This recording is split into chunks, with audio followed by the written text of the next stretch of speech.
Flash video formats. With most file types, all we care about is the format. If someone's sending you a document, you want to know if it's a Word document, a Pages document, but a .doc. This is not the case with many types of video. With many types of video, we have two concerns, the codec and the format. The codec is how the video is compressed and decompressed. It's like a little toolkit that your encoder, and in this case the Flash player, will have to be able to encode and decode the video. And then that video is stored in a format or a container. So what video codecs does Flash support? So in this table, I've attempted to summarize the history of video support in the Flash player. Video support started with version 5, when a company called Wildform released a product called Flix, which was the first video encoder for Flash. It used a codec that was effectively a variant of Motion JPEG. That is, effectively each frame was its own low-quality JPEG image. And it exported a SWF file format, that is the same file format as Flash and SWF.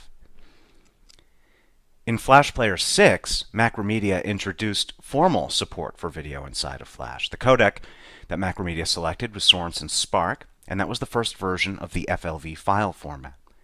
But there was only streaming support, that is, you could only deliver video into the Flash player by streaming it from a Flash media server or embedding it in the SWF, which we'll see as an alternative method a little later on, but there was no what is known as progressive support.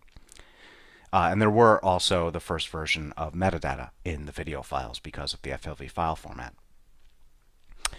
Flash Player 7, there was no new codec and no new format, but Macromedia introduced support for progressive playback of the video directly inside of the Flash player. So that was actually a pretty significant improvement in the usage of the video inside of Flash, but no difference in terms of the actual technical specification of the video itself. Flash Player 8 is when things really got interesting. Macromedia selected a codec called VP6 from a company called Onto. The format was still FLV, but VP6 brought a few things that Spark didn't have. The most important, I would say, is the quality. VP6 brought really significant quality to the table, such that for the first time in Flash's history, the quality of its video was at least the same, if not arguably better, than all other major streaming media formats that were common on the web at that time. As well, VP6 had a couple of other enhancements, including transparency, so your video didn't need to be a rectangle anymore, and high definition. That is, there's actual HD support in the VP6 codec and how Flash Player supports VP6. When Flash Player 9 was initially released, there were no changes, but in version 1.15 of Flash Player 9, Adobe made some really significant changes. First, they added support for a codec called H.264, and we'll talk a lot more about that in just a little bit. And the formats that were supported were actually any format that was encoded with H.264. So that could be a QuickTime.mov, it could be a .mp4, it could be a .3gp. There's several formats that support the H.264 codec. You'll recall, again, in video, there's this difference between a format and a codec. But for the first time in its history, Flash Player now supported an industry standard codec. So that was a significant enhancement, and that's on top of some of the other features that were introduced in the Flash Player specifically to complement the video experiences. First is full screen playback, which is really impressive and dramatic. If you're not aware of how to do it or what it is, it's really simple, and what it allows you to do is take over the entire screen with your Flash movie. So there's no system tray, there's no start bar, there's no dock, doesn't matter what operating system you're on, it's true full screen. And they added hardware acceleration when you're inside a full screen so that you can accelerate the playback of, for example, HD quality video, so that you can play higher quality video inside of the Flash player. Now with Flash Player 10, there's no new codec. They introduced that, like I said, in 9.0115, but they have introduced a new format for that codec. So Adobe now has its own format for the H.264 video codec, and that's called F4V, and we'll encode one of those later.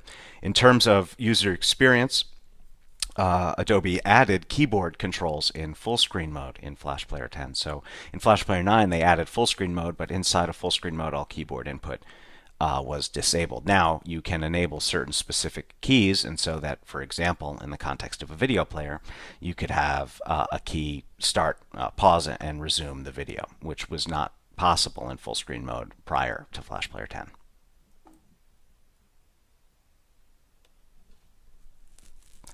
So, to recap, Flash has had video since 2001 with the Motion JPEG variant. At least you could get the video inside of Flash. I actually have some examples of work that I did back then, but the quality wasn't really that good. Macromedia officially supported video inside of Flash since version 6 in 2003. That was the first version of FLV, and that was Sorensen Spark codec. Flash 7 made working with video much more practical inside of the Flash player, but there were no changes to the codec or the format. Flash 8 really made Flash video gorgeous, right, with the Onto VP6 codec, and that really started making a lot more companies start to consider and deploy their video inside of Flash Player instead of alternatives like Windows Media or Real Media. With Flash Player version 90115, Adobe brought some really significant new enhancements, including, as we discussed, the H.264 codec and the ability to work with any video that was encoded using that codec.